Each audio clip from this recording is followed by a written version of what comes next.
Pak, sino ka dyan? Good morning mga langga. So, bagong umaga na naman at bagong pag-asa. So, bago tayo maggalaw-galaw mga langga, mag-pray muna tayo.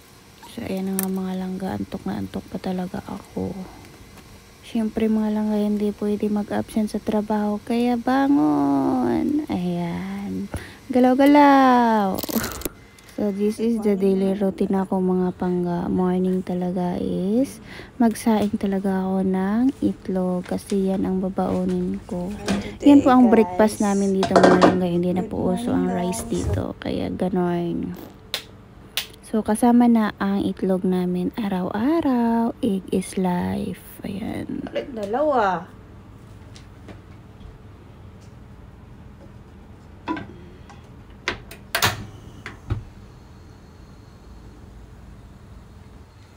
Ano siya guys. So, ayan na nga mga langga. Maliligo na naman ako. Pero napaisip ako mga langga. Kakaligo ko lang kagabi. Tapos maliligo naman ako. Tinatamad na ako. So, bago talaga ako maligo mga langga. Magmuni-muni muna ako mga langga. Mag-isip-isip muna ako.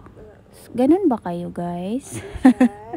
So, ayan mga pangga. Nose mask pala yan. Papakita ko lang sa inyo. Wala lang. Share ko lang. At yan naman ang gamit kong Skin Proud face wash. Ayan. Wala lang din. Papakita ko lang din sa inyo. Baka same tayo ng ginagamit. So, ayan. This is a day of my life.